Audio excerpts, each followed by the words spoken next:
หานางผู้ท่านร่วมกิจกรรมธรรมญาตราเดินเต้สันถีตามวิถี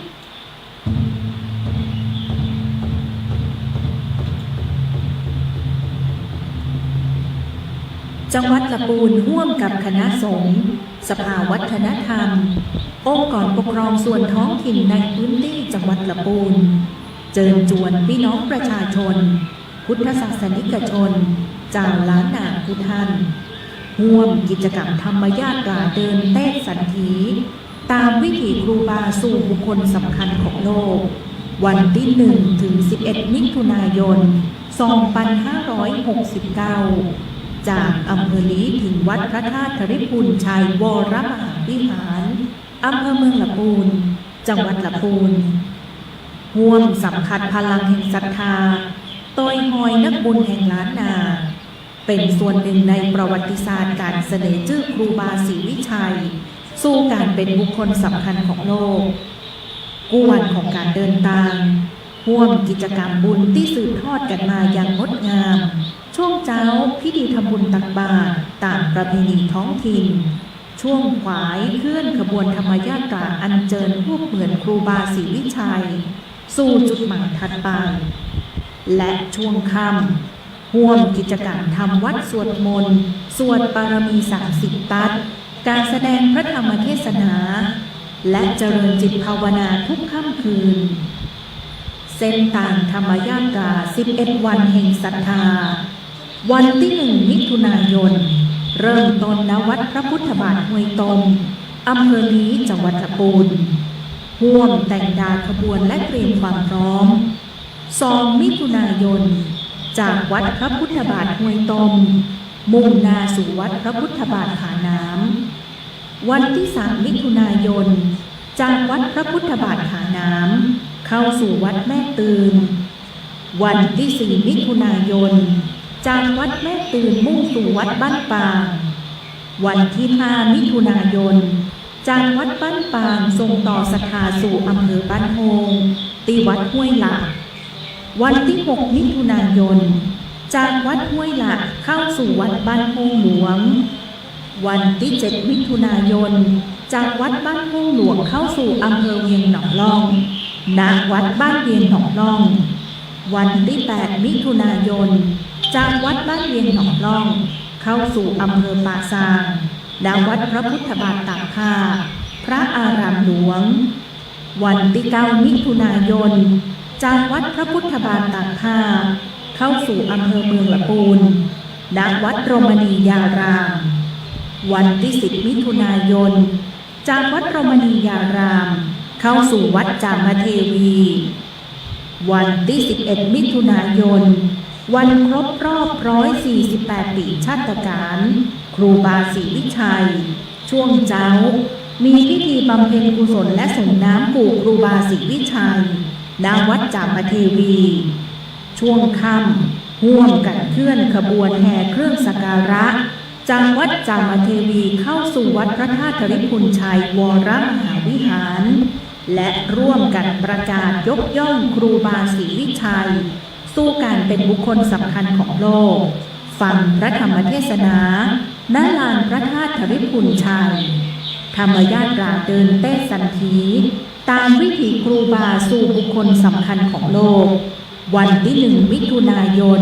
ถึง11 มิถุนายน 2569จากอำเภอลีถึงวัดพระธาตุธริพุนชัยวรมหาวิหารไกลที่ไหนไปที่หันร่วมเดินร่วมกินร่วมทานเป็นส่วนหนึ่งกับอัจฉริยะตัวตนวิถีครูบาศรีวิชัยที่สร้างประโยชน์ให้กับมวลมนุษยชาติและพระพุทธศาสนามาอย่างมั่นคงยาวนานขอทรงบุญทรงบารมีทำทั้งปวงคือเจ้าโลกขับของดังฟ้าห้องกองทั่วโลกา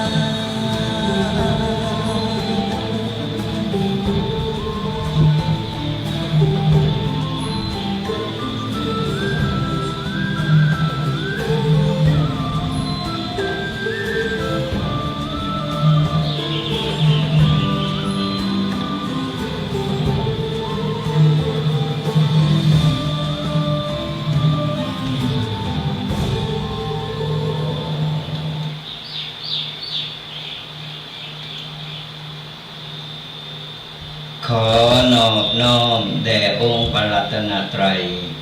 เจ้าตั้ง3 ประการที่เป็นที่พึ่งอันสูงสุดของหมู่เฮาเจ้าพุทธทั้งหลายก็กราบไหว้สามายังพระมหาเถระพระเถระพระสังฆาธิการครูบาอาจารย์จูรุจูตนด้วยความเคารพยิ่ง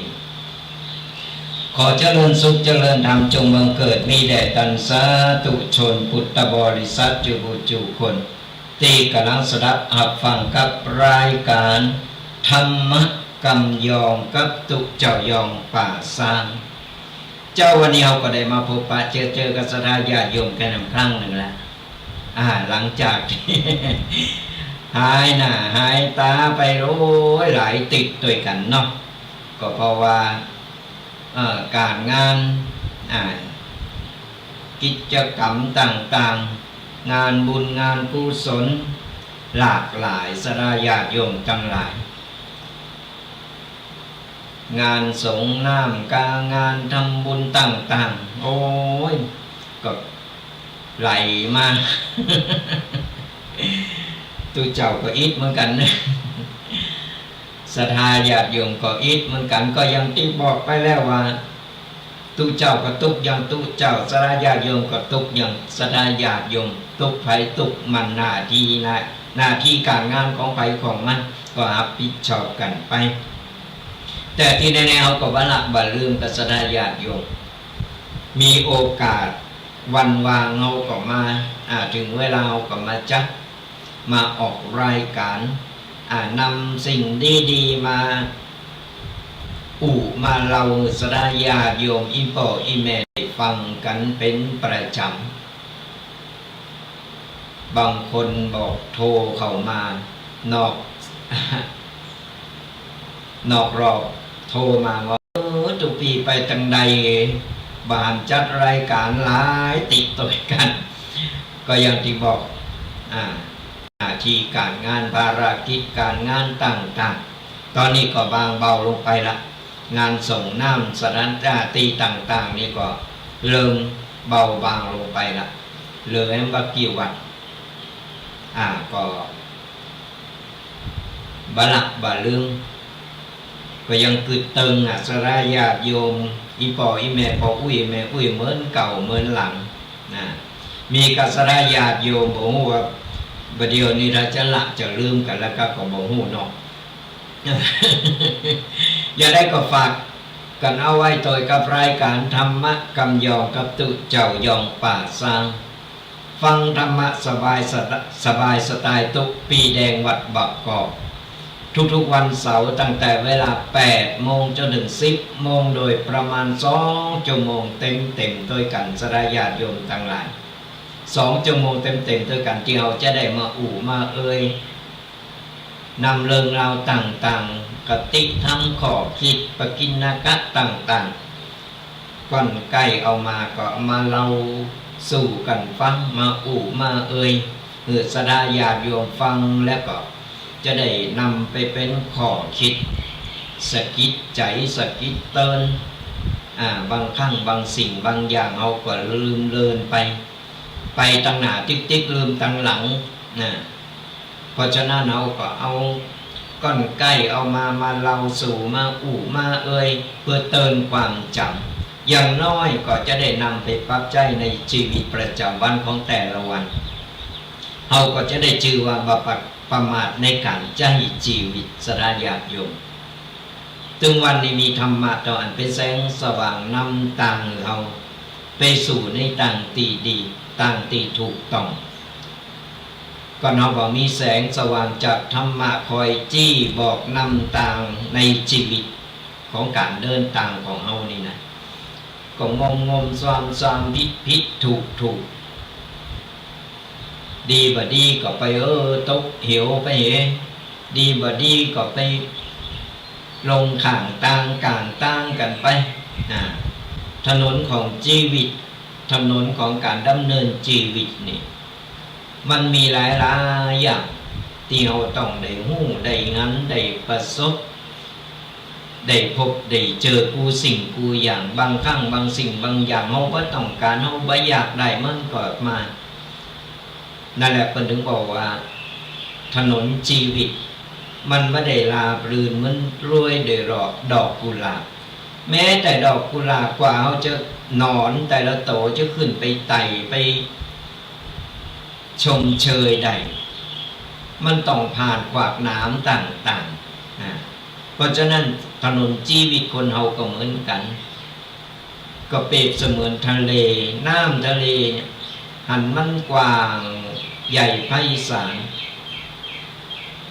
แต่มันก็ยังมีคลื่นคอยมากระทบอยู่ตลอดเวลาการใช้ชีวิตก็เหมือนกันการใช้ชีวิตการดำเนินชีวิตของคนเฮาจะประมาทบ่ได้เพราะเขาบอกว่าวันนี้เ เอาจะเจออะไรอย่างวันนี้เอาจะเจอเรื่องง่ายหรือเรื่องดีก็ปรารถนาที่จะเจอแต่เรื่องดีๆสิ่งดีๆเข้ามาหาแต่บางครั้งมันก็มีอุปสรรคต่างๆเพราะฉะนั้น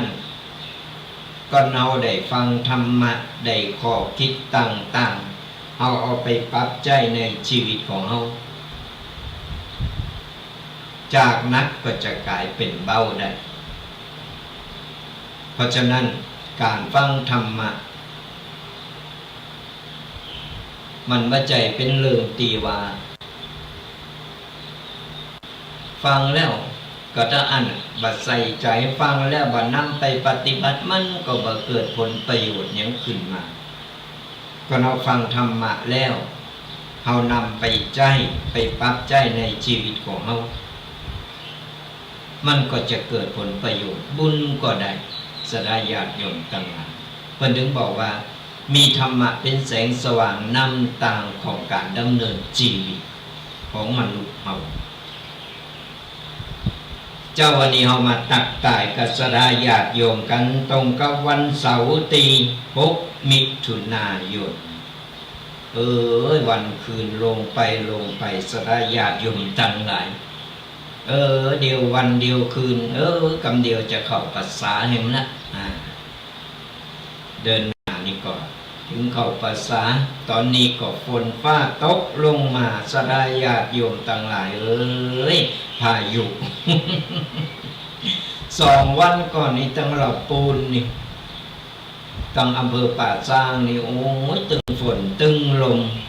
ได้รับความเสียหายกันหลายตีหลายตั้งเหมือนกันปดตรงเอาอยู่ในกุฏินี่เขาพอออกไปตั้งนอกเนี่ยเป็นหน้าโกสดาญาติโยมตั้งหลายต้นมันลำใหญ่นี่แกว่งไปแกว่งมาโกมันจะหัก โกตั้งบนก็โกตั้งลุมก็โกตั้งบนก็โกฟ้าแพะฟ้าป่ามาโอ้ยปึ่งตั้งตึงตั้งลุมผมบนห้องวันลมมันหมุนนะสดาญาติโยมตั้งหลายหมุนไปหมุนมาเนี่ยโกมันอันลบเอาเก้าลำใหญ่ออกไปเนี่ยโอ้ ก็ได้นั่งภาวนาโอ้ยมันหายไปทางอื่นไปต่างประเทศต้องมาทางโน้น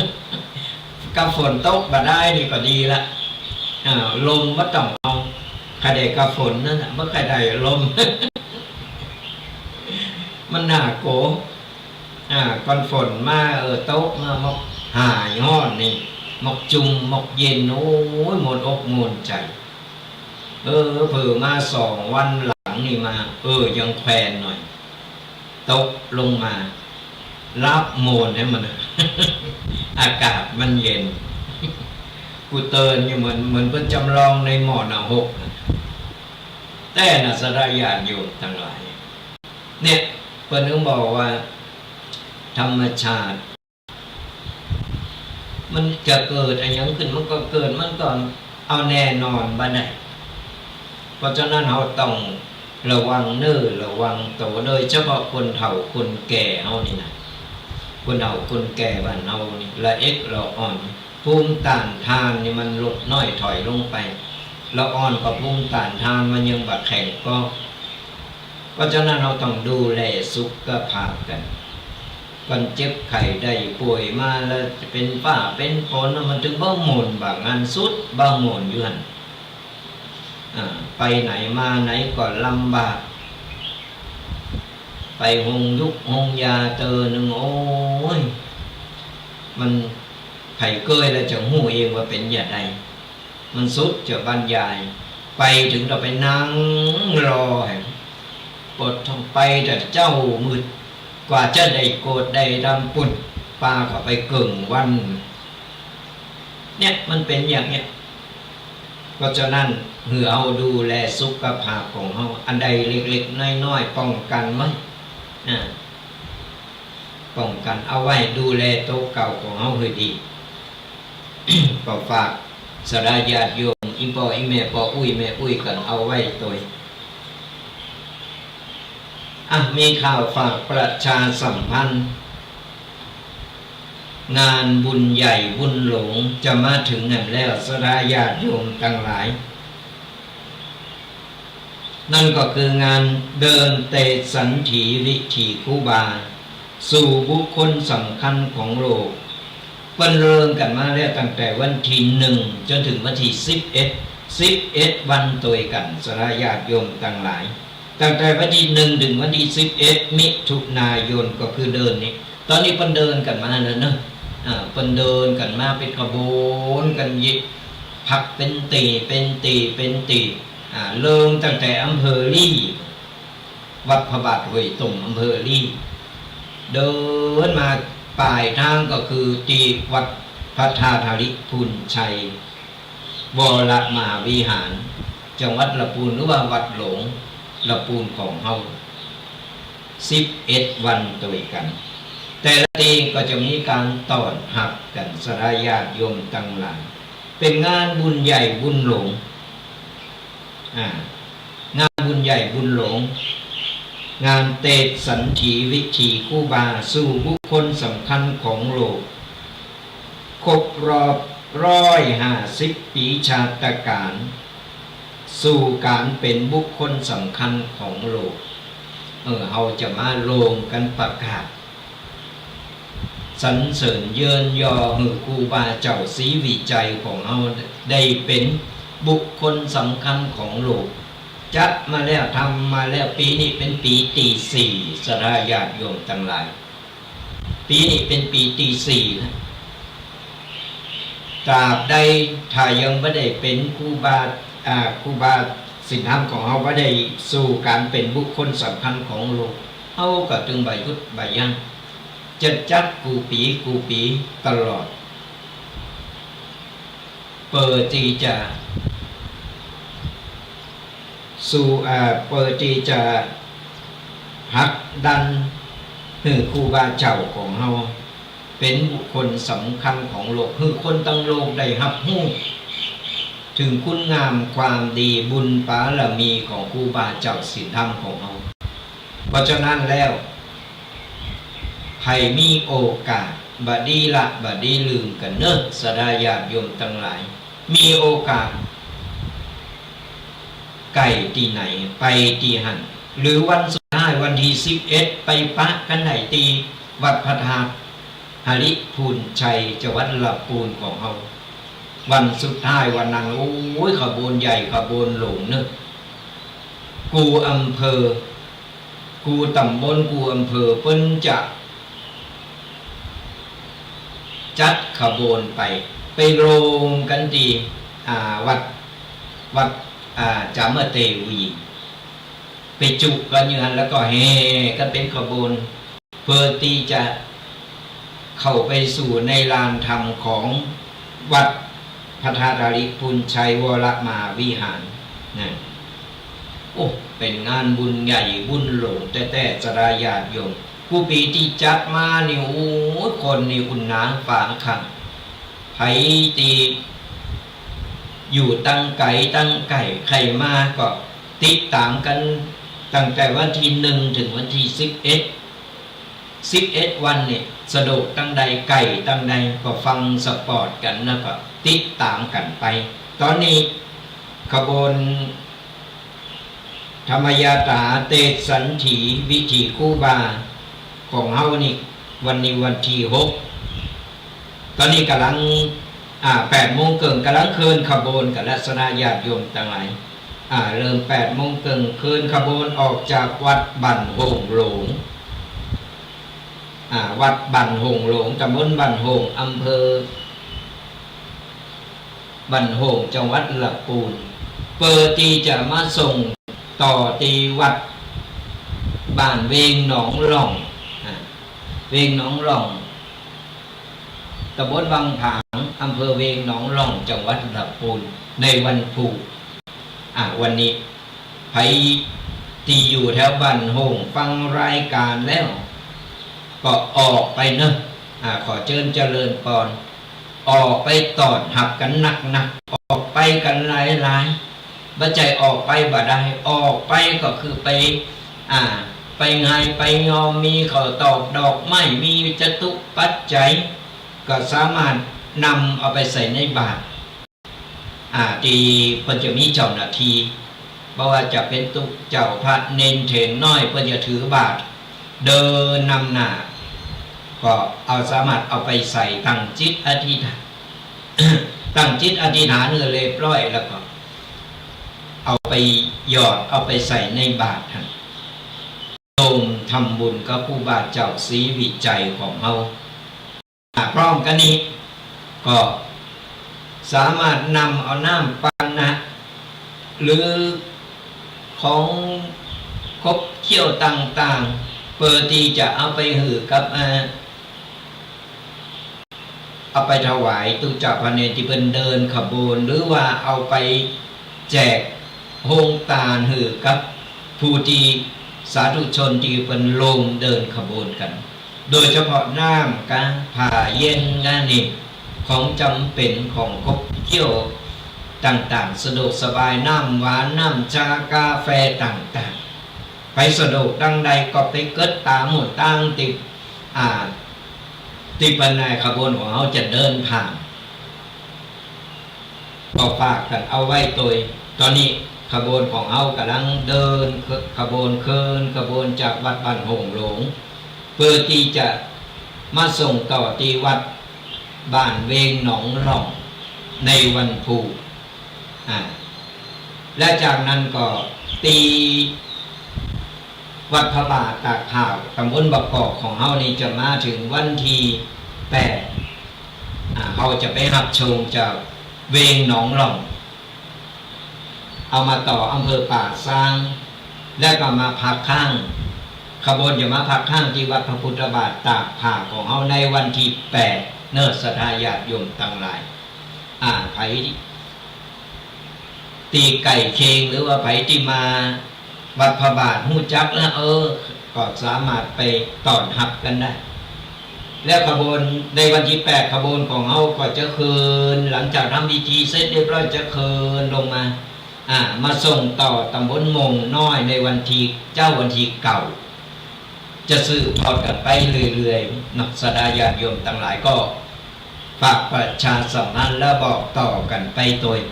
เป็นบุญใหญ่บุญหลวงศรัทธาญาติโยมต่างหลายเฮาช่วยกันสนับสนุน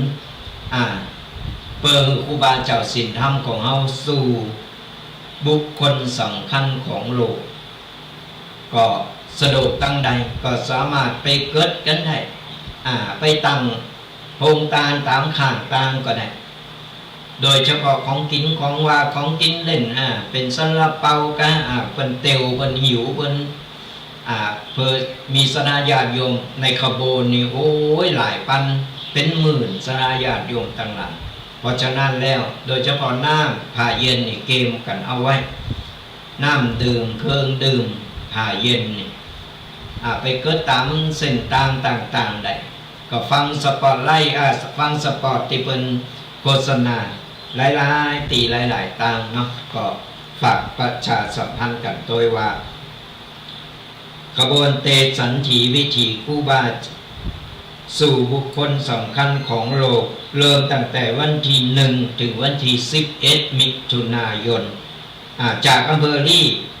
ไปสิ้นสุดในวันที่11มิถุนายนที่วัดพระพุทธบาทวัดพระธาตุหาริพูนชัยวรมหาวิหารหรือว่าวัดหลวงของเฮาในวันที่11ก็ขอเชิญเจริญปอนกันได้เนอะไปโฮมกินโฮมตานไปเอาบุญใหญ่บุญหลวงตัวกันก็ฝากประชาสัมพันธ์กันตัวเอาละศรัทธาญาติโยมทั้งหลายหลังจากได้ได้ตัดตายกับศรัทธาญาติโยมกันแล้ววันนี้ก็ได้นำเอาข้อคิดปกิณกะต่างๆได้มาเล่าสู่ศรัทธาญาติโยมฟังกัน วันนี้เอาเรื่องของการ10นิสัยของคนฉลาดตันคนสังคมตึงวันนี่ศรัทธาญาติโยมทั้งหลายอย่างตีหูหน้าเบาหูใจแม้แต่คนไก่ตัวยังไว้ใจบ่ได้ หลายเรื่องหลายราวที่เกิดข่าวขึ้น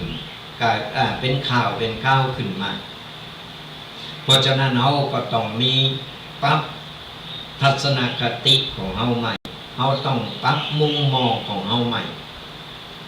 เพิ่นถึงบอกว่าพระสัมมาสัมพุทธเจ้าเพิ่นคือถึงได้บอกว่าคือเราอยู่กับปัจจุบันปรับตัวปรับใจของเราคือกับปัจจุบันคืออยู่กับปัจจุบันคือใดคำโบราณเพิ่นว่าเข้าเมืองลิ้วก็คือลิ้วตาตามเพราะฉะนั้นแล้วโลกมันกลมแต่สังคมมันเหลวคนเอาถึงวันเฮาพอหน้าอย่างเดียวก็บ่ได้ฟังคำอู่อย่างเดียวก็บ่ได้เจอแต่ก็บ่ได้มันมีทุกๆรูปแบบเพราะฉะนั้นเราก็เลยลองมาฟัง10นิสัยของคนฉลาดตีหูตันคน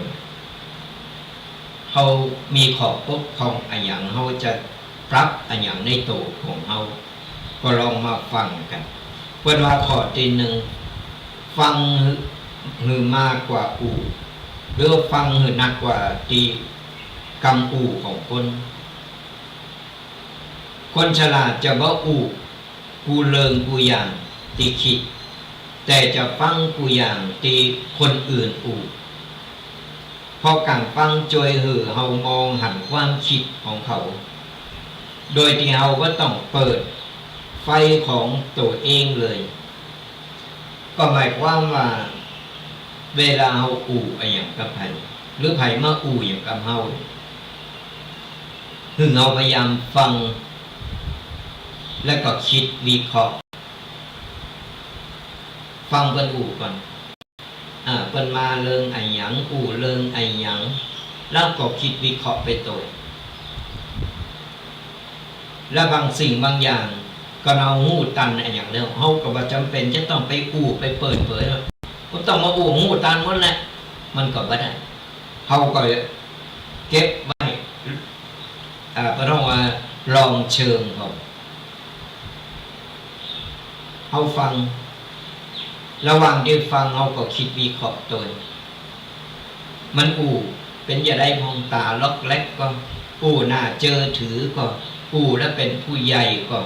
นี่เราวิเคราะห์ก่อนจะไปฟังตัดสินใจอย่างและเราก็ไม่ต้องไปแทรกแซงในการที่ไปอู่แซงอู่ว่าอู่หูมดหูเหลือหูนักเหลือมันก็ไม่ได้เป็นผู้ฟังตีดีเอาฟังกูอย่างฟังทุกคำที่เป็นอู่แล้วเก็บมาวิเคราะห์คิดวิเคราะห์แยกแยะในข้อที่หนึ่งข้อที่สองมันว่าต้องไปโต้ตอบโดยอารมณ์เวลาถูกยั่วยุหรือโมโหหรือโดนแกล้งคนฉลาดจะกระจายอารมณ์ตัดสินปัญหาพอหู้อยู่ว่าพอหู้ว่าการควบคุมคือวิธีควบคุมสถานการณ์เบิ่งคนอื่นกดปุ่มของเฮาได้ง่ายๆเปิ้งประจับจุดได้เวลาโมโหโกรธโมโหยังก็ตามเพิ่นมายั่วยุอะหยังก็ตามคนโมโหคือคนบาปมันทำได้ทุกสิ่งทุกอย่างมันก็เอาโมโหบ่ขาดสติไปแล้วเนี่ยมันควบคุมอารมณ์มันมันก็เป็นเรื่องเป็นราวออกไปลงไม้ลงมือลงแหงกันไปปล่อยเป็นเสียงดังมาปล่อยเป็นว่ามาเอานิ่งไว้นิ่งไว้คือมันก็เอานิ่งยิงนิ่งมันก็ยิงโมโหมันยิงโมโหมันก็ยิงทำอะไรอย่างโดยพละการทำอะไรอย่างที่ผิดพลาดลงไปเอานิ่งเนี่ยเอานิ่งเอาเฉยเราไม่ต้องไปโต้ตอบไปเถียงยิ่งเถียงกันไปเถียงกันมามันบอกว่าจบไม่ต้องไปโต้ตอบ ใจความอดทนในการเดียวนิ่งเฉยถึงเขาจะอู่เขาก็อู่ด้วยกำอู่ที่นิ่มกำอู่ที่สุภาพเขาโมนี้มันแป้หมด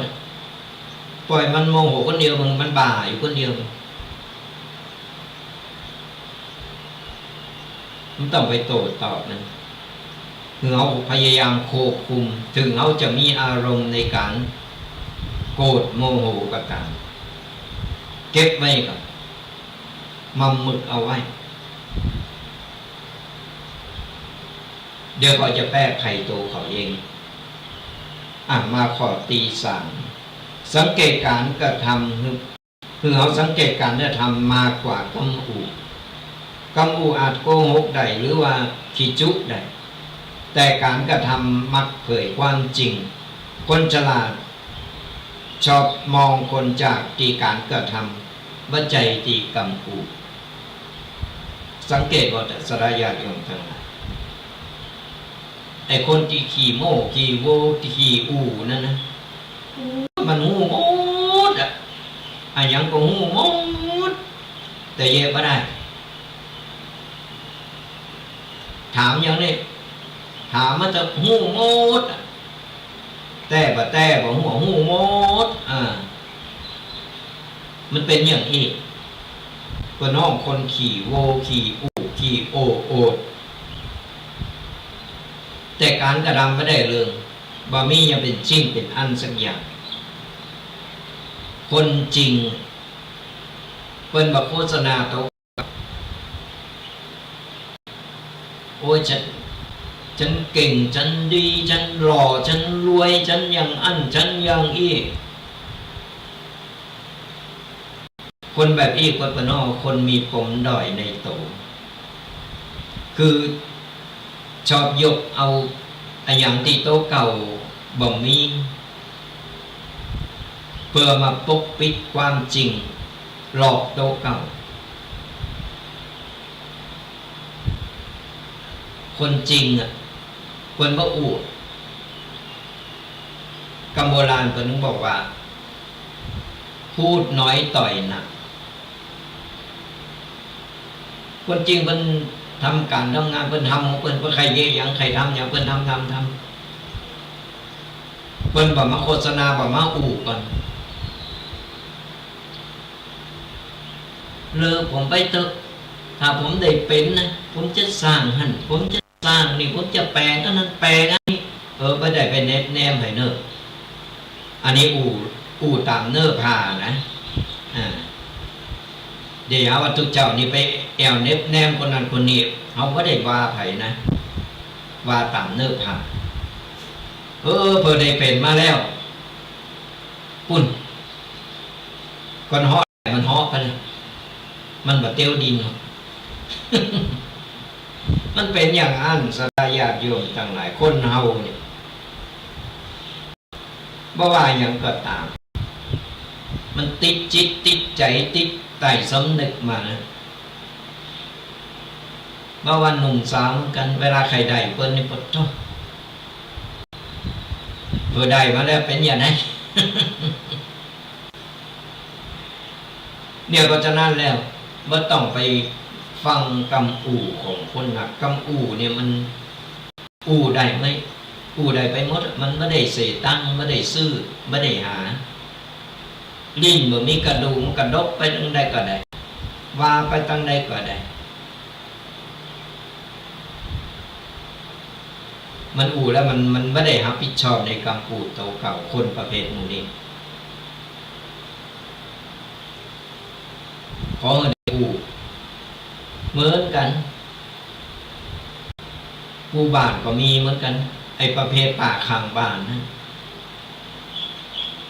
หูหมดเลิงใบหูหมดยกเว้นอย่างเดียวเลิงตัวเก่าของหูเลิงคนอื่นนี่หูหมดถามมันจะเป็นลูกเต่าเราไผเป็นคนตีไหนทำอะไรอย่างมีอาชีพไปหูหมดแต่ตัวเก่าบ่หูโต เนี่ยคนประเภทนี้เป็นห้องคนมีปมด้อยเป็นวจีกรรมสระยาโยมตังไผตีเยตีทำอยู่แก่โตมาแล้วละวางปล่อยวางให้พอเฮาได้ฟังธรรมะแล้วเฮาก็ปล่อยวางให้พอเฮาที่ผ่านมาก็แสดงเฮาผิดพลาดมาเฮาปรับปรุงใหม่ได้โจรกลับใจได้เพิ่นยังเหลืออภัยแต่กันติดเป็นนิสัยสันดานไปแล้วมันแก่บ่หายเจนตายไปมันก็ยังติดอยู่หั่นเพราะฉะนั้นเอาปล่อยว่างแก่โตมันแหละหันมาสร้างคุณงามความดีเอาถึงว่าเฮาโชคดีเกิดมาในศาสนาพุทธเกิดมาในแผ่นดินประเทศไทยของเรายังมีธรรมะคอยจี้แนะคอยบอกคอยกล่าวเอาได้คอยตักเตือนเอาได้มาข้อที่สี่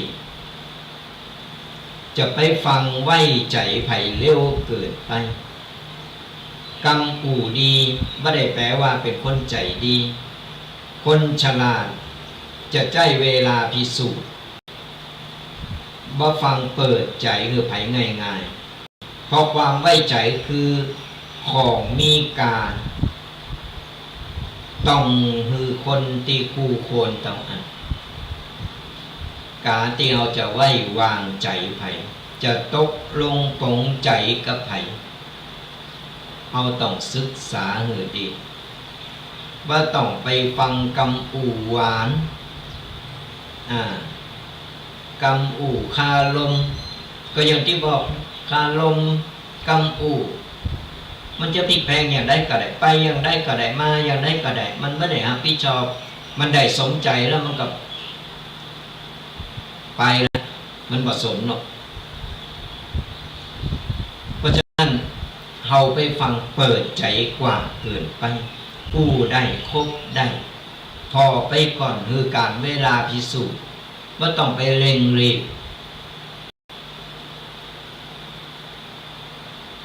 การเวลามันพิสูจน์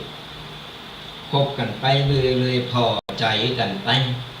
เหมือนคนบักเก่าเป็นวางเอาพอใจกันไปก่อนไปฟังอู้ยหันเปิ้นรอหันเปิ้นงามอู้ยหักเลยหลงเลยไผห้ามไผบอกฟังจะเอามือได้โหคนอื่นเปิ้นรู้เอาอู้ยใครใดมาเป็นแฟนกระแดมาเป็นกูอันนั้นมันเป็นความหลงเปิดใจเปิ้นเร็วเกินไปเปิ้นใครใดยังเปิ้นขอก็หือเปิ้นหมดแล้วสุดท้ายตัวเก่าต้องมากอดเข่าคอตกแปงน้ำตาย่อยและจะมาผิดหวังมาเสียใจทีหลังการเวลาพิสูจน์เป็นห้องว่าอย่างนะ เขาก็ลืมไปแล้วระยะทางพิสูจน์มาการเวลาพิสูจน์คนพิสูจน์ใจคนก็โบราณเป็นว่ามันถึงแต่สระญาติโยมทั้งหลายลองพอกูโหโตเมถึงวันนี้ต่อคบกันบ่เมื่อมานานไปแต่งงานกันใหญ่โตโมโหลานอยู่กันไปบ้าอยู่บัดตั้นอย่างเลยป่ากันแยกต่างกันก็เพราะอย่างเพราะว่ามันเปิดใจเร็วเกินไปเร่งรีบเกินไปก็เกิดความผิดพลาดมาข้อที่ห้าผู้ว่าไผ่คนอยู่แค่ผิวเผินว่าใจทุกคนที่จะป้าเอาไปในทางที่ดีคนฉลาดจึงเลิกคบเลิกแชร์เรื่องส่วนโตและหู้ว่าไผ่โคนแค่ยิ้มหือแ แต่ก็ต้องไปเล่าอย่างหือเปิดฟังการคบคนเหมือนกันจะระยะอยู่มีอย่างต้องเอาไปเลิงในก็ต้องออกเลิงนอกก็ต้องเข้าโอ้คนนี้เป็นเปินไว้ใจมีอย่าไปเล่ากันฟังโม้เปิดเสือปนันหลังกูสอบกูมุมเอาเลิกคบคนการคบคนคบใดหลายอย่างสระอย่างเปินกินก็มีเปินตายก็มีเปินแต้ก็มีเปินเทมก็มีเขาต้องแยกแยะหือออกพอหือหันว่าคนคนนี้มาคบเฮาเปอร์อะไรอย่างต้องการอะไรอย่างคนบางคนเขาคบได้ปู้ได้ตักตายกันได้ยิ้มแย้มแจ่มใสกันได้แต่จะเป็นมันเกินเลยในการที่ต้องไปเล่าเรื่องนั้นเรื่องนี้ไว้ใจว่าได้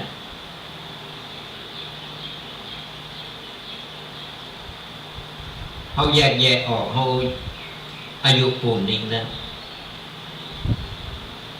เขาต้องพอว่าคนคนนี้พร้อมที่จะเป็น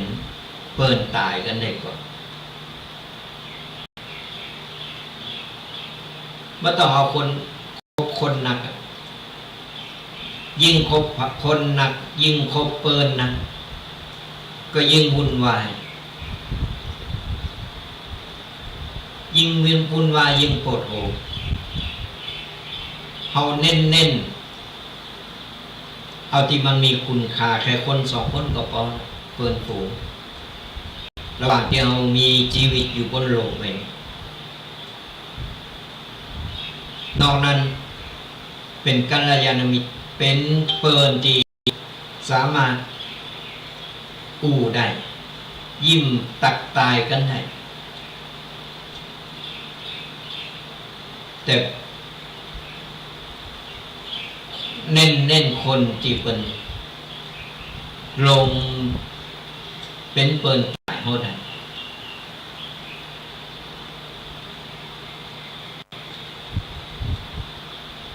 เนี่ยเพราะฉะนั้นแล้วเนี่ยการคบคนผู้ได้ยังได้คบได้ตักตายได้นั่นคือเป็นมารยาทของคนแต่คนที่เขาจะไว้ใจแต้ๆเขาต้องขัดกรองต้องพอไอ้เปิดประเภทเปินหน้าไหวหลังหลอกก็มีเปินกินก็มีเวลาจัดการจัดงานนี่เปินมาเต็มคนนั้นก็เปินคนนี้ก็เปินสังเกตง่ายๆใครจริงจังก็เอาว่าจริงจังพอลองบอกว่าถูกหวยแล้ววันที่หนึ่งบอกโหลูกไหนมาจากไหนเต็มไปหมดคนนั้นก็ญาติคนนี้ก็พี่น้องรอไปขอยืมตังค์หายหมดมันเป็นอย่างนั้นมาขอตี6ยอมแก่งเงาเอฟงหรือแก่งโง่ถ้ามันปลอดภัยกว่าการจิงหูตันถูกเลิงว่าใจว่าเลิงดีเสมอไปบางทีการทำเป็นบ่หูช่วยหลีกเลี่ยงปัญหาและระยะรักษาระยะห่างตีสมเหมาะสมบางสิ่งบางอย่างเราต้องแก่งาไว้ผม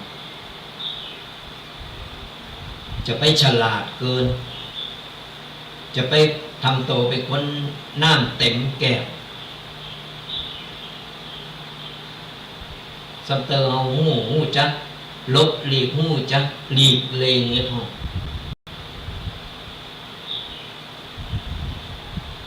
ก็เราฉลาดเกินไปเขาก็จะบอกหัวอย่างหลายๆอย่างพอมันเต็มแก้วไปแล้วมันล้นนะ ก็เราแต่งแกงงาวไว้พอ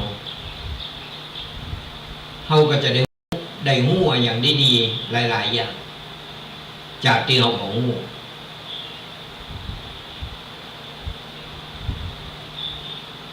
บางครั้งบางสิ่งบางอย่างเขาหู้เขาก็ทำเป็นว่าบ่หู้มันก็พ้นไปโอ้ยหู้ยกตัวอย่างมันมีการข่าการฟันเขาหู้เขาหันแต่พระใจมาถามเปิดมาถามอ๋อหู้การอยู่ในเหตุการณ์หู้มดหันมดแหละความลำบากความทุกข์ก็จะเข้าตกแต่บางครั้งบางสิ่งบางอย่างหู้พองบอกหู้พองเขาเป็นแนวประกอบเป็นการหลีกเลี่ยงปัญหา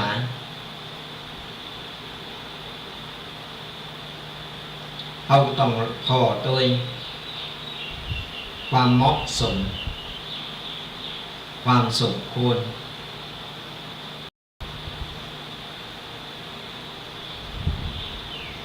คนไหนที่บางครั้งที่เอาหันคนบาปสรายาโดดทั้งหลายบางครั้งมันบาปแต่มันหู้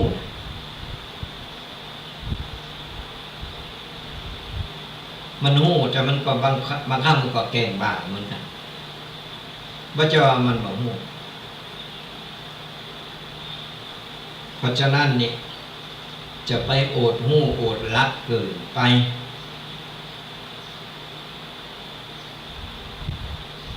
คือเอา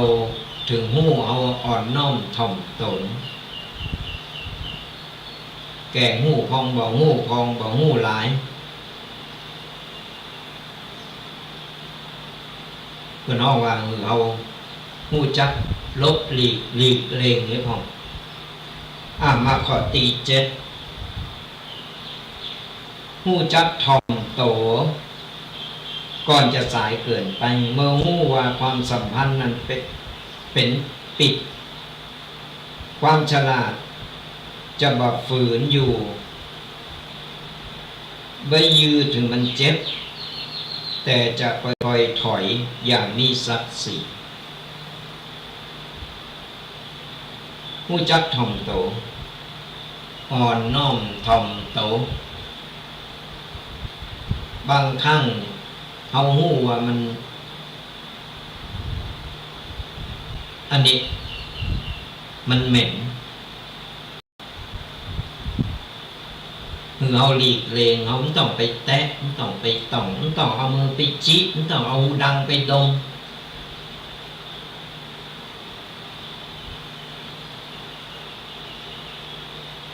ในเมื่อเอาหู้ว่ามันตีที่นี่มันบ่เหมาะบ่โคนกับเฮาเลยคือเฮาเนี่ยก่อยๆขยับขยายถอยห่างว่าต้องไปกล่าวล่ามว่าต้องไป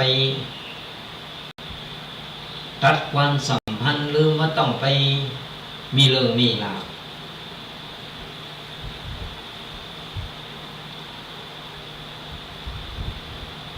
พอมันจะมาเป็น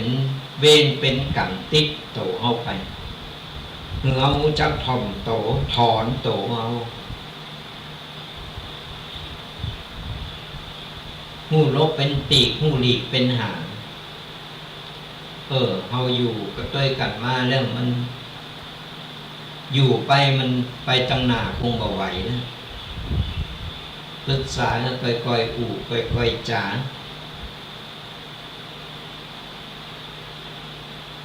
ฝืนก็เอาไปฝืนได้มันก็บ่เมื่นบัดนั้นมันก็แตกเล่าอยู่ดีเพราะฉะนั้นว่าต้องฝืนต่างคนต่างถอยคนละก้าวต่างคนต่างถอยไปมีชีวิตใหม่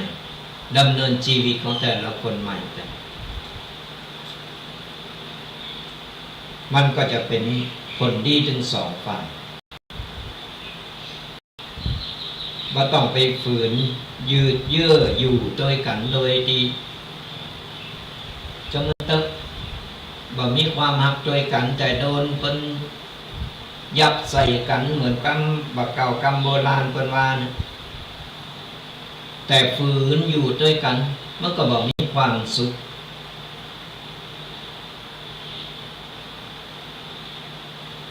อันยังก็ตามเอาว่าต้องไปฝืนจิตฝืนใจไผว่าต้องไปฝืนจิตฝืนใจโตเก่ามันทำให้เราอึดอัดทำให้เราบ่มีความสุข มาข้อที่8สดาญาติโยมทั้งหลายข้อที่8กึดก่อนอู่ทุกครั้งเพราะกรรมอู่คือดาบสองคมคนฉลาดจึงบ่อู่เปิดลองใจบ่อู่เปิดเอาคืนแต่อู่เพราะจำเป็นแล้วฮู้ว่าอู่แล้วจะบ่เกิดหยังขึ้นคิดก่อนพูดแต่ไม่ต้องพูดทุกคำที่เราคิดมันไม่จำเป็นเราต้องพอกาลเทศะแต่ถูกแล้วในการที่เรากึดก่อนแล้วค่อยอู่ว่าใจว่าซับใจเจ้าอู่เก่งอู่พลไปหมดโดยบ่กึดบ่นึกถึงว่ากรรมอู่ของคนเขาอู่ไปแล้วมันฆ่าคนใดก่อนอู่แล้วมันสร้างคนใดก่อนมันเป็นดาบสองคมฆ่าคนก็ได้สร้างคนอื่นเป็นคนดีก็ได้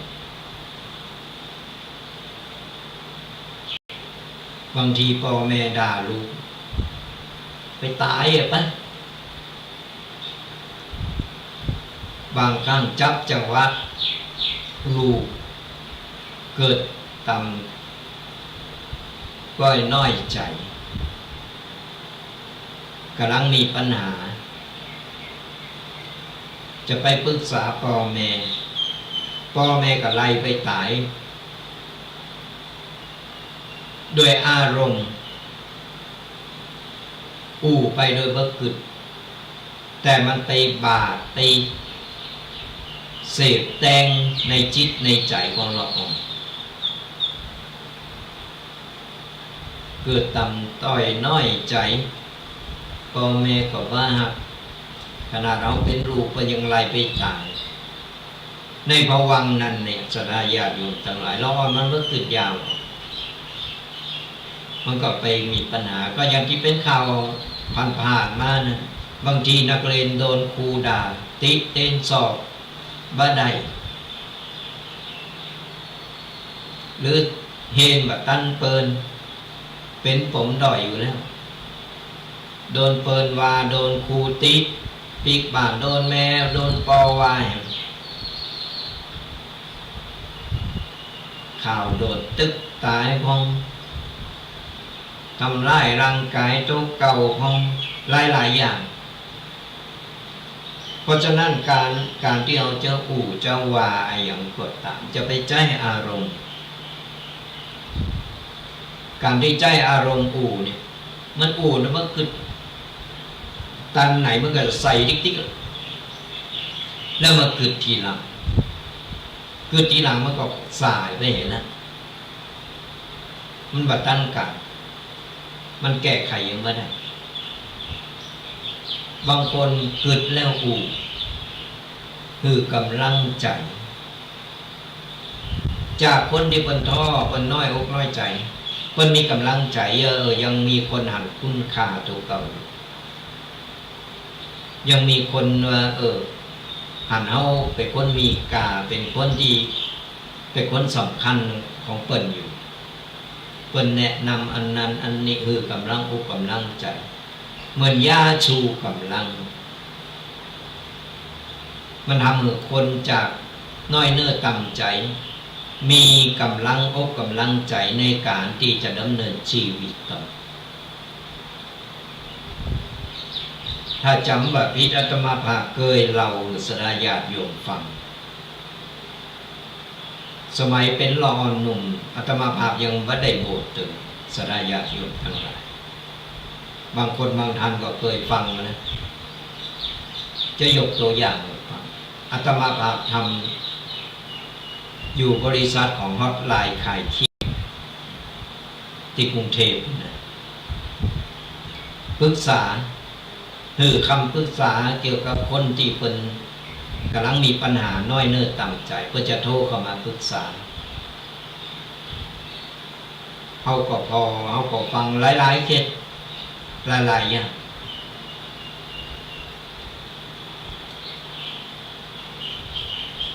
แล้วเขาก็มาพิจารณาแล้วก็แนะนำคือกำลังใจเพื่อนแต่ส่วนมากเมื่อเพิ่นได้ระบายออกมาแล้วเขาจะฟังเพิ่นก่อนมีปัญหาอย่างถึงได้โทรมาจะปรึกษาเรื่องอะไรอย่างเพิ่นก็จะอธิบายจะเล่าเรื่องนั้นเรื่องนี้ให้ฟังก็เลยบอกว่าระบายมาออกมาหมดเรื่องอย่างที่อัดอั้นตันใจในเมื่อเพิ่นระบายเพิ่นเพิ่นบอกเพิ่นเล่าอย่างมาเขาฟังเรียบร้อยแล้วเขาก็มาวิเคราะห์เพราะว่าประตุกใจเรื่องอะไรอย่างสาเหตุมาจากอะไรอย่างคือต้นต่อเขาก็ย้อนคือเป็นย้อนไปพอจัง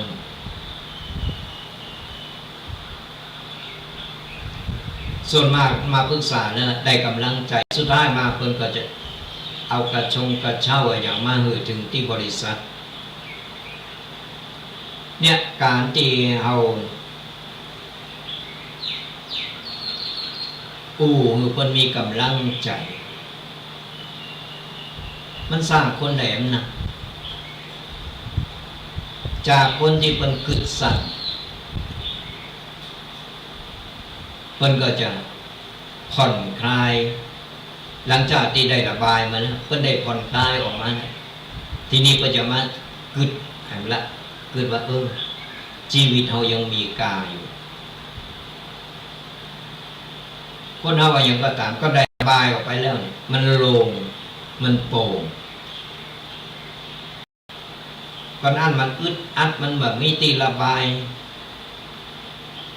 เหมือนเอาหายใจบ่ออกมันอึดอัดมันฟึดอัดมันกระวนกระวายแต่ก่อนเอาไปตีโล่งหายใจตีอากาศบริสุทธิ์โล่งแล้วโอ้ยมันโล่งอกโล่งใจเหมือนกันสดาญาติโยมต่างหลายคนเอาเวลาเป็นตุกมีตุกเฮาฮับฟังเพิ่นแล้วก็เฮาคอยแนะนำเพิ่นว่าจะไปสอนไปแนะนำอย่างนี้จะดีจ้ะอย่างนี้จะดีก็อย่างน้อยใจเพิ่นมานะใจเพิ่นมาเพราะอย่างเพิ่นยังมีคนมาฟังเฮายังมีคนยังคือขอบคิดเฮาได้มันเป็นอย่างนั้นจากที่เป็นรุนแรงก็จะลดน้อยถอยลงมาจากใจห้อนกลายเป็นเย็นลงมาแล้วนี่เพราะฉะนั้นการที่เราจะจะว่าอย่างก็ตามเมื่อว่าจะกับไผ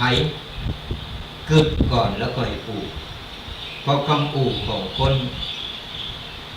มันเป็นดาบสองคมสร้างคนก็ได้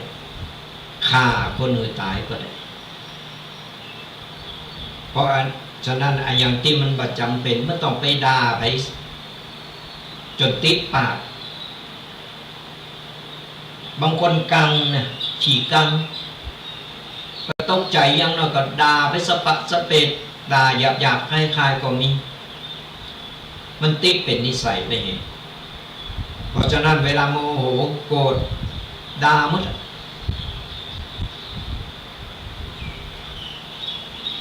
ไปพอด่าไปตุเจ้า บาโหมดนะตกใจมากเพราะฉะนั้นเนี่ยสรายาโยม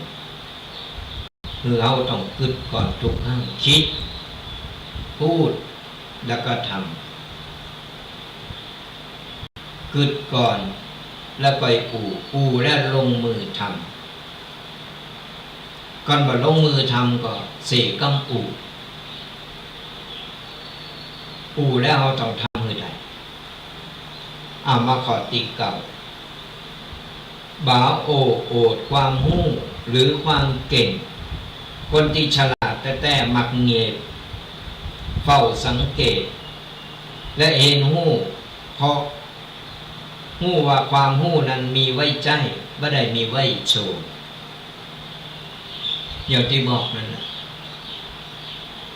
เอาหู้ว่าอย่างก็ตามบางครั้งบางสิ่งบางอย่างก็บอกบางหู้แนะนำหน่อยแล้ว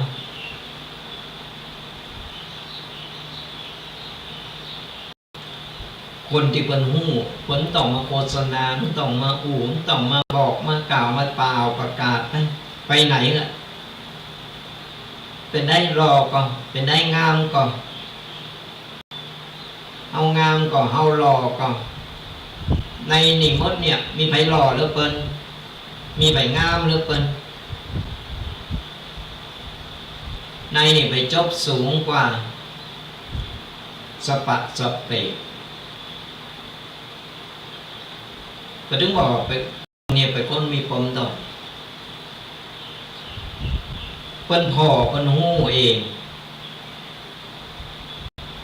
บัดจำเป็นจะต้องเปิ้นมาชมหรือเปิ้นมาบอกหลงโตเก่านึกว่าโตเก่านี่เก่งหล่อดีแล้วเปิ้นเหนือกว่าคนอื่นถามแต่เปิ้นกินข้าวจังหูดังนะไปจังหวะนี้เปิ้นฮ้อเหินเดินอากาศกัน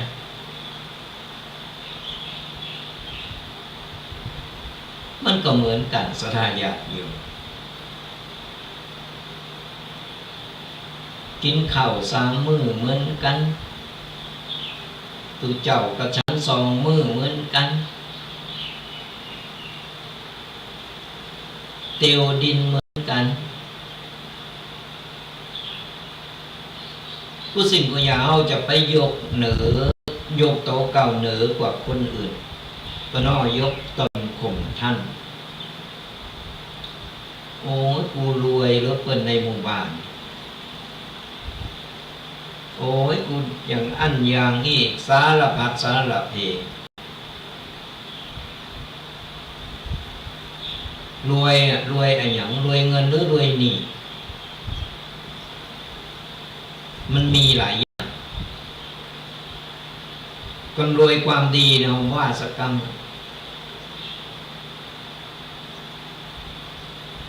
ไม่ต้องไปโอดว่าโตเก่ามีความหูสูงว่าโตเก่าเก่งโตเก่าเป็นระดับอันนั้นอันนี้มียศอันนั้นอันนี้มันของจองปลอมทั้งหมดตายไปก็เผาเหมือนกัน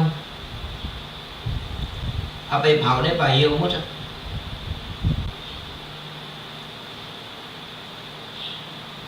ใหญ่โตมโหฬารแค่ไหนก็ตัวน้อยหรือโรงศพมีใบใหญ่กว่าโรงศพเนี่ย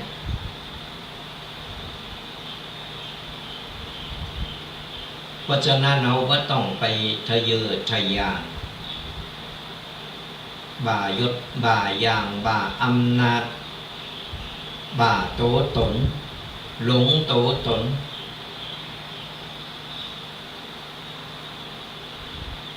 ผู้สิ่งผู้อย่างเราต้องทำมือเป็นหู้ทำมือเป็นหันทำมือเป็นพอเพราะว่าเราจะทำมาอย่างก่อตามลงมือทำและสำเร็จถึงเป็นพอเป็นหู้เป็นหันเองและสิ่งต่างๆมันก็จะโต้มาเองผมต้องไปโฆษณาก่อน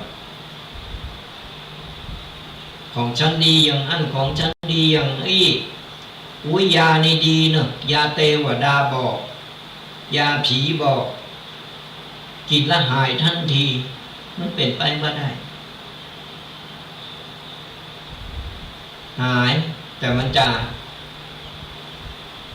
หายที่ละเล็กละน้อยจะบรรเทาลงไปเป็นแผลเวอร์วะอย่ากินยานี่หายวับเลยมันสมานแผลติดกันเลยมันเกินความจริงญาติโยมทั้งหลายเพราะฉะนั้นการโอบโอดการว่างโตของเราเอาปอมอกปอคนที่เป็นฉลาดคนที่เป็นหู้แต่ก็จะเป็นคนเงียบแล้วก็เฝ้าสังเกตแล้วก็จะเห็นหู้ปล่อยคนเงามันโชว์ความเงาของมันเองมาข้อสุดท้ายมีเมตตาแต่อย่าประมาทคนที่ฉลาดตั้งคนไม่ได้แปลว่าใจแข็งเย็นชาแต่เขาเลิกจะมีน้ำใจในแบบที่ป้องกันโตเก่าได้โดยเฉพาะโลกถึงวันนี้ไว้ใจได้แค่บางคนเท่านั้นการทำบุญสุนทานการหือตานอย่างกอดต่างศรัทธาญาติโยมอีพ่ออีแม่พ่ออุ้ยแม่อุ้ยต่างๆหือตานอุ้ยได้บุญมีต่อใดก็ทุงมดมันก็ว่าใจไม่ใช่ยิงทำนักใดนักมีต่อใดก็คนไหมเขาต้องการหือตานการทำความดีการทำบุญต้องควบคู่ไปกับปัญญาสติปัญญาตัวปัจจัยสักแต่ว่าเป็นสรรเสริญเยินยอหน่อยเป็นว่าเป็นคนใจบุญมีต่อใดก็เป็นมั้งโดยว่ามีสติปัญญาในการที่คิดวิเคราะห์เป็นห้องคนประมาทเขามีเมตตาได้แต่อย่าไปประมาทเกินไปเขาต้องพอตัวทำดีหรือถูกคนอยู่ถูกตีทำดีหรือถูกคนสลายญาติโยมทั้งหลาย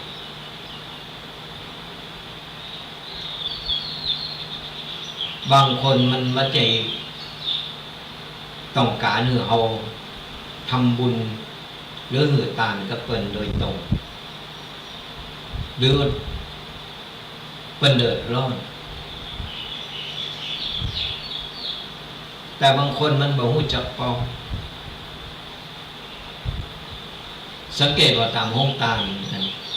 ห้องตานตามงานวัดก็จะห้องตานการหือตานน่ะมันดีนะไปพอสมัยประเดี๋ยวจ้ะเอารถมาจอดพุ่นข้างกับแป้งเอากระสอบมาคนละถุง2 ถุง 3 ถุงนัดกันแยกย้ายกันมาถึงคอโคแยกกันไปตามที่หันมามันเป็นอันแต้นะเขาก็ไม่ได้บอกว่าที่ไหนเขาหันมาหลายตีแต่ที่วันกอกนี่บ่มีเนาะคนมีที่อื่นนี่ปูน่ะไก่คน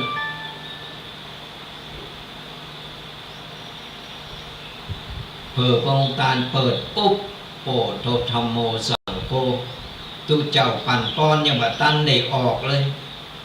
ลุ่มก็ไปหมดตัวพอก็หวานตุเจ้าแป๊บเดี๋ยวหายหมดปุ่นแบกใส่กระสอบไปคนละถุง2 ถุงเอาไปไว้เป็นกระสอบใหม่มาแหมไปที่อื่นแหมมันเป็นอย่างนั้นการมีเมตตาเขาต้องฉลาดตั้งคนโตต้องมีปัญญาต้องใจปัญญา ในการที่หือตานเพราะว่าเราจะทำบุญหือตานอะไรอย่างมันเหมาะมันควรมันสมควรก่อนไม่ใจเราเลิงหนักไม่ใจว่าเราก็จะหือตานแล้วก็ยังไม่หือไปแต่บางครั้งมันก็สูญเปล่าบางครั้งมันไม่ได้ไปช่วยอะไรอย่างใดเลยเอาหือตานด้วยใจเพื่อเอาแสวงบุญเพื่อเอาต้องการได้บุญ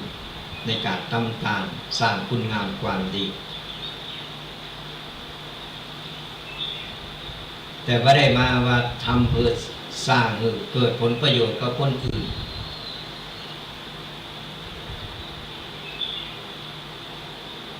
10 ข้อ 10 ประการที่ได้กูได้กล่าวได้เล่าศรัทธาญาติโยมฟังกันมาก็เหมาะพอให้พอดีเข้าใจพอว่าเข้าใจพอก็ก้อนใกล้เอาศรัทธาญาติโยมก้อนใกล้เอาอันใดดีอันใดโคนเอาก็นำไปปรับใจในชีวิตของเราเพราะสังคมตึงวันมันเปลี่ยนแปลงมันบ่เหมือนเก่าเหมือนหลังในเมื่อมันเปลี่ยนแปลงเราก็ต้องปรับโตเราคือเข้ากับปัจจุบันคือเข้ากับเหตุการณ์แล้วก็สถานการณ์ในปัจจุบันของเราก็นั้นเราบัดทั้งคนเนี่ยก็ฝากไว้เป็นข้อคิดกับศรัทธาญาติโยมที่ฟังรายการอยู่ก็ฝากติดตามกันโดยกับรายการธรรมะกำยองกับตุกเจ้ายองปากสร้างฟังธรรมะสบายสไตล์ตุกปีแดงวัดบางกอกพบปะกันเป็นประจำทุกๆวันเสาร์ตั้งแต่เวลา 8 โมงจนถึง 10 โมง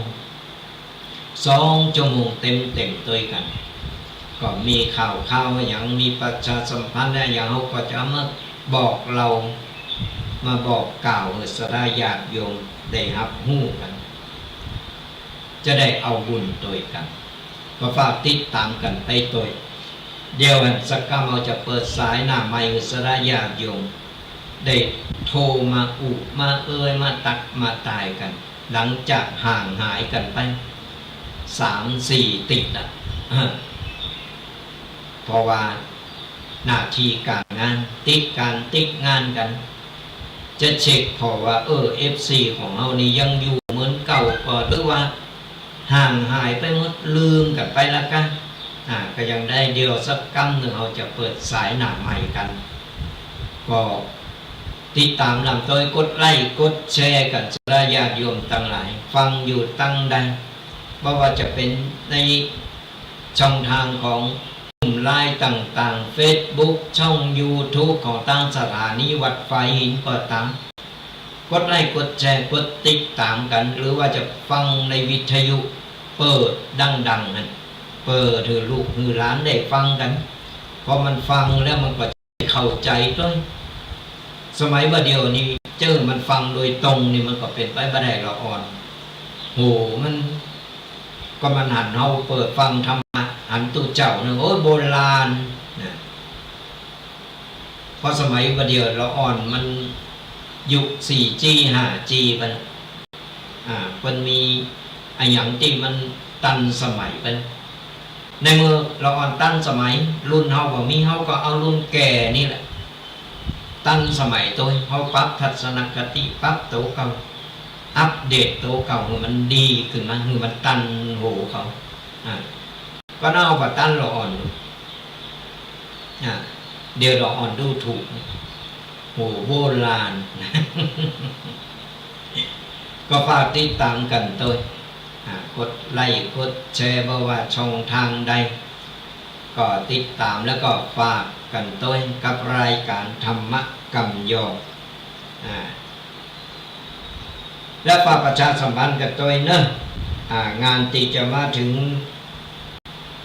ก็เป็นงานบุญใหญ่บุญหลวงงานเดินเตสันถีวิถีครูบาสู่บุคคลสำคัญของโลกเริ่มตั้งแต่วันที่1 จนถึงวันที่11มิถุนายนพศ2569เพิ่นจะเดินกระบวนธรรมยาตราจากอำเภอลี่ตั้งแต่วันที่1ตอนนี้ก็ขบวนก็เคินไก่เข้ามาติ๊กๆละสดาญาติโยมทั้งหลายไปอยู่ไก่ตั้งใดไปฟังรายการแล้วติดตามรายการไปตอนนี้ขบวนถึงไหนแล้วเขาก็ไปต้อนรับขบวนกันต้อนรับแบบไหนแปลงข้าวตอกดอกไม้แปลงข้าวตอกดอกไม้จตุปัจจัยต่างๆเอามาต้อนรับครูบาเจ้าศรีวิจัยของเราผ่านหน้าบ้านไผก็ถือว่าเป็นบุญใหญ่บุญหลงพาถึงหน้าบ้านหน้าจองต้นบุญมาถึงหน้าบ้านแล้วเขาจะไปบัดดีละบัดดีลืมบัดดีเมินเฉยเนอะปีหนึ่งก็มีข้างนี้เป็นข้างตี4แล้วสดาญาติโยมทั้งหลายเพื่อที่จะ สนับสนุนให้ครูบาเจ้าศรีวิจัยของเราตนแห่งล้านนาของเราเนี่ยได้เป็นบุคคลสำคัญของโลกผู้คนทั่วโลกได้รับรู้ถึงคุณงามความดีถึงบุญบารมีของครูบาเจ้าศรีวิจัยเขาเพราะฉะนั้นแล้วเนี่ยประชาสัมพันธ์แล้วก็บอกกันต่อๆกันไปตัวตั้งแต่วันที่1ถึงวันที่11นะถึงวันที่11สิ้นสุดกันที่วัดพระธาตุหาริพูนชัยวรมหาวิหารวัดหลงละปูนบ้านเฮานี่ไก่ตั้งได้ก็สามารถไปเกิดอยู่ข้างถนนเส้นทางเจียนธรรมยตาเดินผ่านตั้งโต๊ะโฮงตาลเป็นน้ำดื่มเครื่องดื่มเป็นผ้าเย็นอากาศร้อนหรือจะเป็นขนมครบเคี้ยวต่างๆอาหารกล่องข้าวกล่องเนี่ยพอเป็นเดินจากอำเภอลี่สระยะเดิม11 วันตัวกันตอนนี้ขบวนเวลานี้ขบวนนี้อยู่ที่อำเภอบ้านโฮงหลงอยู่ออกจากบ้านโฮงหลงมานะกำลังเดินธรรมยาตรามาเพื่อที่จะเข้าสู่อำเภอเวงหนองหล่องในวันพรุ่งเนี่ยเพราะฉะนั้นแล้วเนี่ยไปอยู่ไกลอยู่หิมฟังรายการแล้วเนี่ยก็สามารถไปต้อนรับกันออกไปกันหนักๆนะมีลูกมีหลานยิงวันหยุดเสาร์ติดอีกนะก็ปาลูกปาหลานออกไปต้อนรับกันไปโรงขบวนไผออกกำลังก็เดินตัวก็ได้ถึง11 วันคุณไปสิ้นสุดวันที่11ที่วัดจามเทวีที่วัดจากวัดจามเทวีก็ไปสู่เคลื่อนขบวนสู่วัดพระธาตุหริพูนชัยวรมหาวิหารวัดพระธาตุหลวงละปูนของเราในวันที่11ครบรอบ150 ปีชาติการสู่การเป็นบุคคลสำคัญของโลกก็ฝากประชาสัมพันธ์ไปโฮมกินโฮมตานกันได้ไปอยู่ไก่อยู่หิมแปลงสวยตอกดอกไม้จตุปัจจัยตามตีเจตนาของเขาเอาไปใส่ในบาตรเพื่อจะมีเจ้าหน้าที่ของเขาแต่ละตำบลอบตแต่ละตำบลเนี่ยเพิ่นก็จะมีบาตรมีสลุงคือสระญาติโยมได้ให้ได้ห้องกันก็ฝากประชาสัมพันธ์กันไปโดยเอาล่ะสระญาติโยมทั้งหลายอุไปอุมาพอนาฬิกาเลยครึ่งชั่วโมงเขาก็จะเปิดสายหน้าใหม่จะเช็คเพราะว่าFC เขาวันนี้ไผจะเป็น number 1หรือว่าหายไปเลยกัน โทรกันเข้ามาสระญาติโยมทั้งหลาย0826112245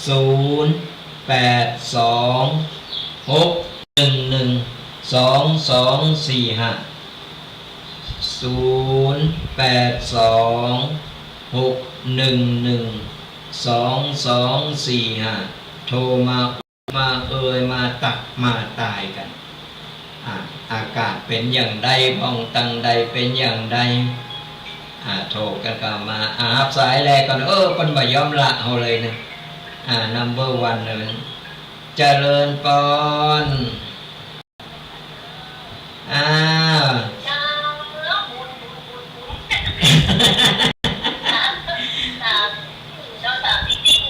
โอ้ยหลายติดเลยวันนี้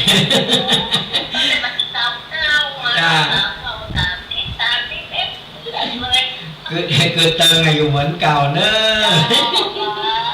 แต่ว่าถึงวันนี้สัญญาณอากาศเพราะว่าอยู่แต่ก็สัญญาณโอเคอยู่เนาะสัญญาณโอเคเนาะฟังชัดเจนดีแล้วฝนตกกันคืนตกตั้งแต่วันศุกร์มาละเหมือนกันเลยแสดงว่าตกโตฟ้าคือวันก่อนนั้นทุกวันเลยนะใจน้ำประมาณ3 วันแล้วเนอะเหมือนกันบรรยากาศที่ทางพูดถึงมันถูกเปลี่ยนบรรยากาศใช่เนาะใช่ทำบุญไปค่ะจากถ้าพอทำบุญลงมาโอ้โหทุกอย่างแน่เอาไปยกแล้วไปดูหมดละหมดเรื่องขายดิบขายดี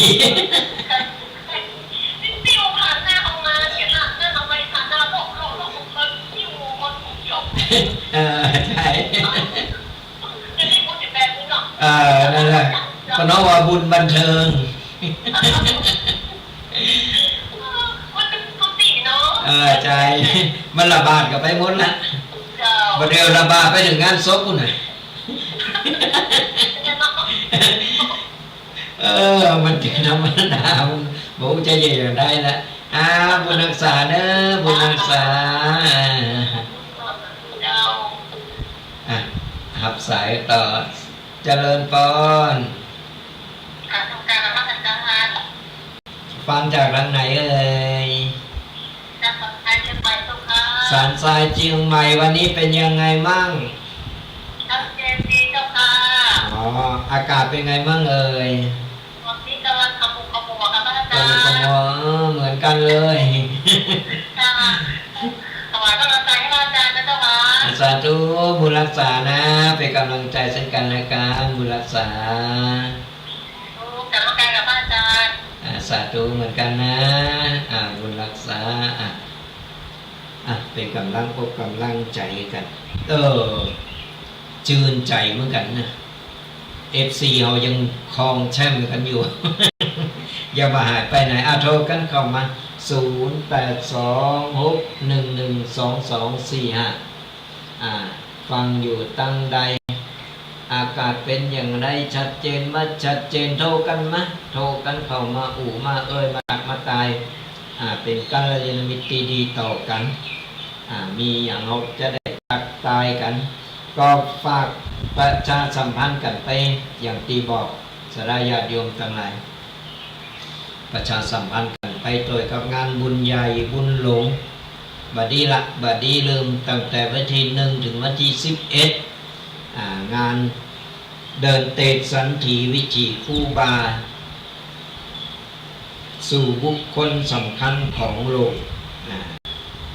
เราจะได้ช่วยกันสนับสนุนคือครูบาเจ้าศีลธรรมของเฮาเนี่ยได้ไปเป็นบุคคลสำคัญของโลกคือคนทั่วโลกได้สรรเสริญเยินยอได้รับรู้ถึงบุญบารมีปารมีของครูบาเจ้าศีลธรรมของเฮาก็ฝากประชาสัมพันธ์กันไปโดยไปจะออกโรงทาน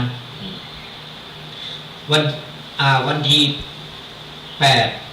ตอนแรงขบวนจะเคินมาแล้วมาพักข้างที่วัดพระบาทตากผาวัดพระพุทธบาทตากผาพระอารามหลวงก็หากสดาญาติโยมอยู่ไกลอยู่ยิ่งหรือว่าใครมาลงจิ้นลงตันใครมาตักบาตรต้อยก็ขอเจริญพรกันใดนะวันที่8จะข้ามคืนที่วัดพระพุทธบาทตากผาพระอารามหลวงของเฮานี่1 คืนกลางคืนก็จะมีการเตะทำกิจกรรมโสดปารมี10 ทัศของครูบาเจ้าแล้วพร้อมกันนี้หลังจากนั้น ตอนเจ้าจะมีการตักบาตรแล้วก็ร่วมรับประทานอาหาร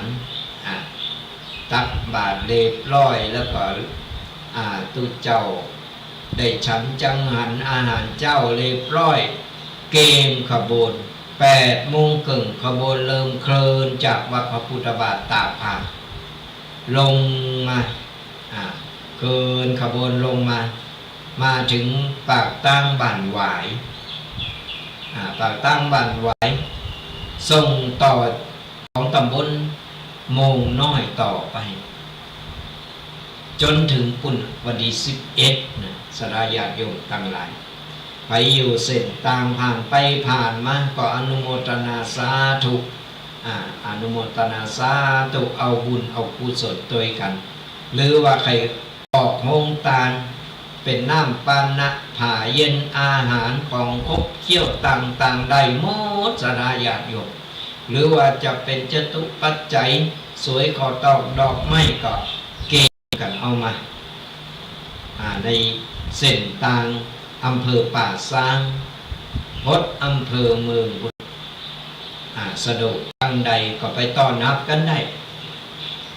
ตีแน่ๆก็ออกกันมาออกมาลงขบวนกันออกมากันหนักๆหลายๆมีลูกมีหลานจุงลูกจุงมาออกมาต้อนรับอย่างน้อยเอาก็จะได้เผยแผ่อย่างน้อยเอาก็จะได้สนับสนุนหือละเอกละอ่อนมันได้หันกับขนบประเพณีต่างๆจะได้สืบทอดกันต่อไปก็ไปลืมกันบอกกันต่อๆกันไปตัวโทรกันเข้ามาเนอะ0826112245โทรมาอุมาเอ่ยมาตักมาตายกันยังอยู่กันเหมือนเก่าเหมือนหลังเหมือนเดิมกับรายการธรรมกำยองฟังธรรมะสบายสไตล์ตุ๊กตีแดงวัดบากกอกฟังแล้วเข้าใจง่ายฟังแล้วบาเขตบาซีเลดฟังไปไก่โหไปได้ข้อคิดได้คติธรรมต่างๆเอาก็นำไปปรับใจในชีวิตของแต่ละวันการดำเนินชีวิตคนเราแต่ละวันเราบอกว่าตื่นขึ้นมาเวลาเรานอนหลับเนี่ยเราตื่นขึ้นมาปุ๊บเราจะเจอกับอะไรอย่างในแต่ละวันมันไม่แน่นอนบางครั้งมันก็แบบเป็นไปตามอย่างที่เราได้คาดหวังไว้บางครั้งหลับไปแล้วไม่ได้ตื่นก็มีเพราะฉะนั้นอย่าไปประมาทในการใช้ชีวิตในเมื่อมีโอกาสมีเวลา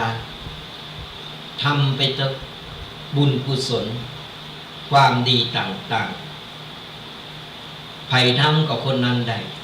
ไผ่กินคนนั้นก็อิ่มมันจะไปกินข้าวแตนกำเนิดมีเวลาได้กินเถอะไอ้คนไปกินมันก็อิ่มไอ้เอาไปอิ่มเยอะเพราะฉะนั้นไผ่ทำกับคนนั้นได้บุญกุศลสร้างทำกันเอาไว้หนักๆขออนุญาตหับสายกันเจริญปอนจากตั้งใด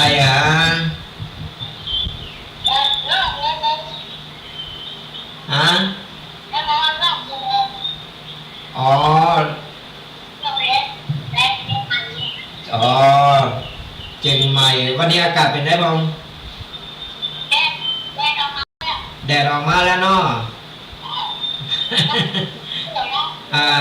แดดฟังละฟังชัดเจนดีเนาะ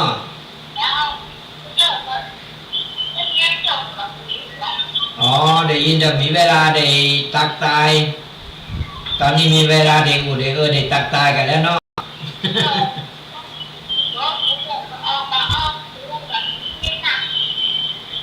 เป็น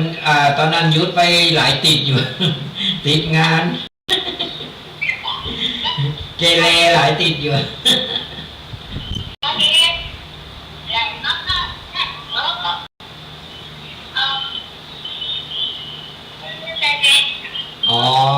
พอดีไหลไปป้าอยู่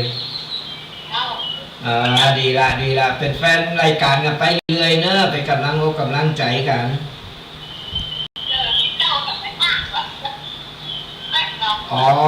ผู้จักกันอยู่จัดรายการด้วยกัน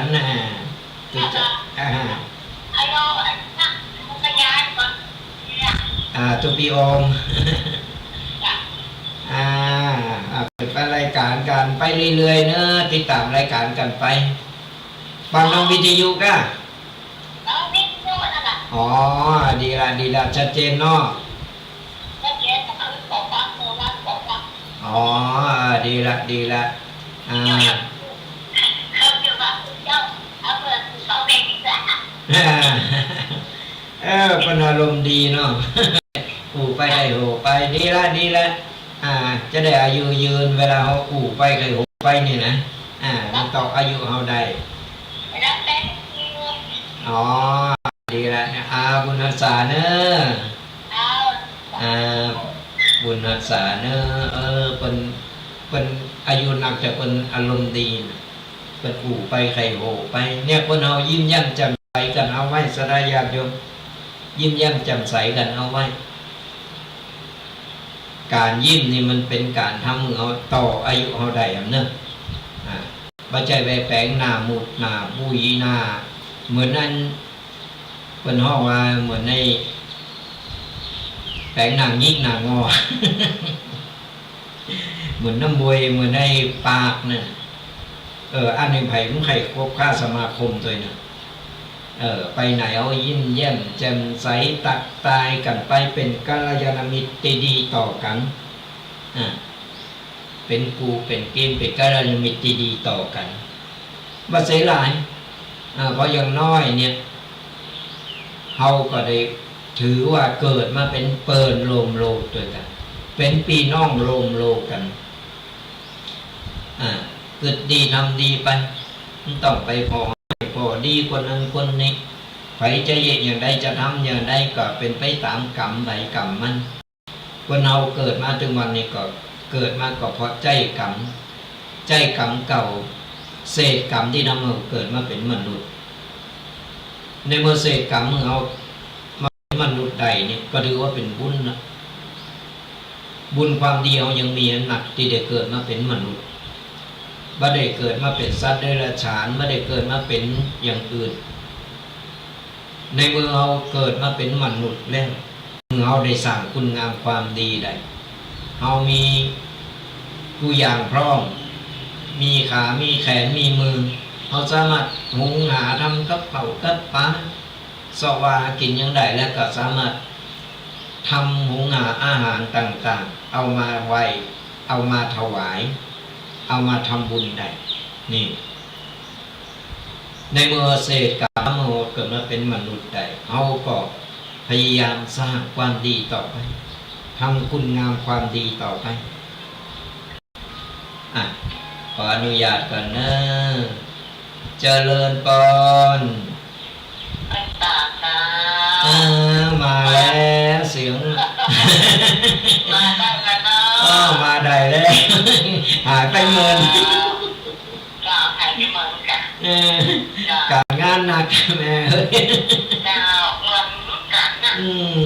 ก็จะได้ทั้ง2 วัน 3 วันมาเนี่ย ใจ ถึงงานโน้ตสถานสะอาดปัญญา มาจึงหลังไหลออกมา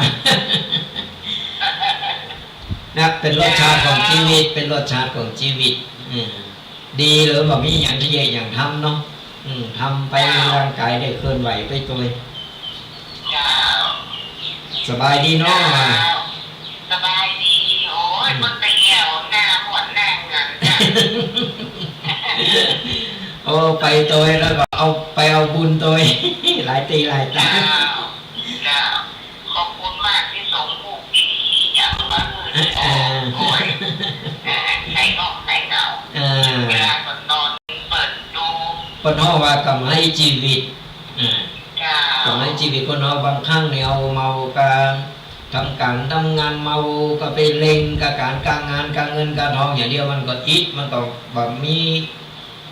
ปนห้องว่าแบบมีรสชาติของชีวิตเขาต้องชาติและเวลาเก่าๆคงก็เป็นการสั่งบุญสั่งกุศลไปโดยต่อ ต่อชีวิตตัวเก่าก็คือมันเงียบเหงาไปคุยไปเก่งนะเป็นกำลังใจกันบุญรักษาเนอะ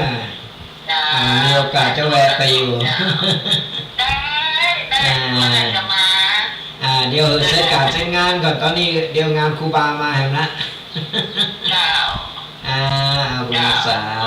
งานครูบาโอ้โหสุดยอดเนาะกอดมาเดินกันน่ะนั่นนะกะปีนี้ก็ซ่อมปีนี้ซ่อมยิ่งใหญ่กว่าเดิมเนี่ยเจ้าโอ้โหขบวนยาวเหยียดเลยใจ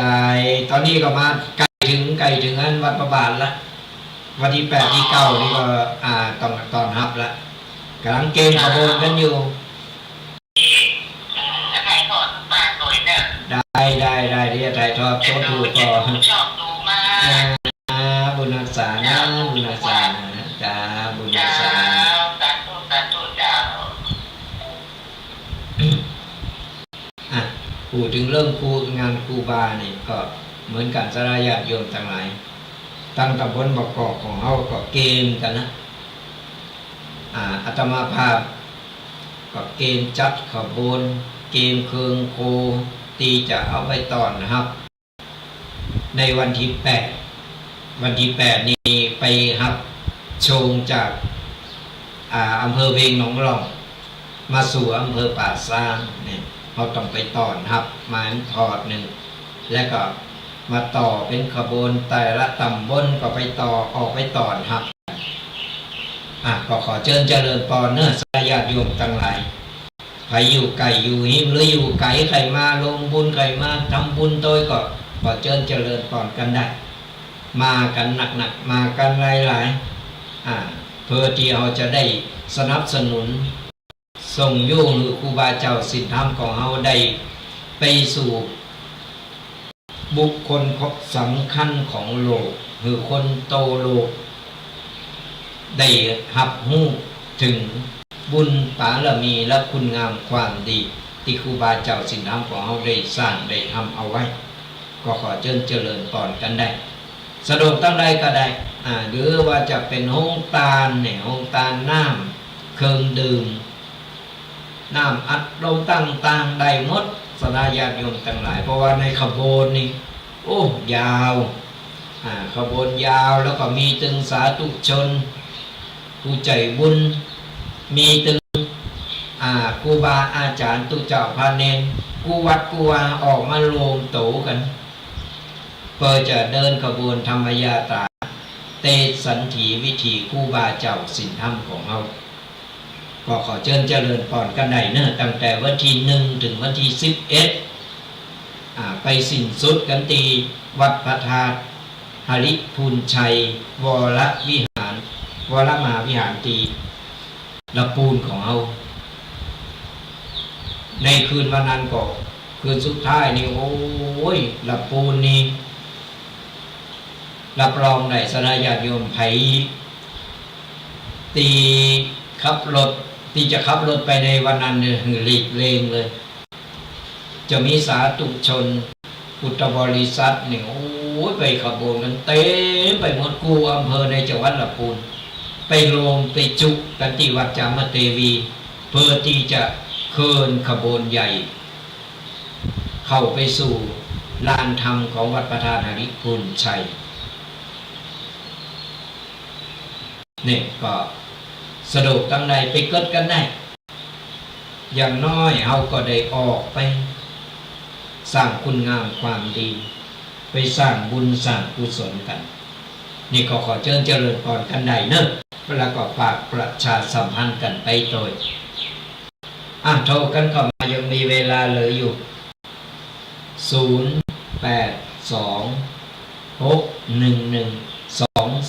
0826112245โทรมามามาตักมาตายเป็นกำลังอกกำลังใจกันเป็นอย่างใดพอวันนี้อากาศหลายๆที่หลายๆการก็รายงานกันมาแล้วว่าตั้งนี้เป็น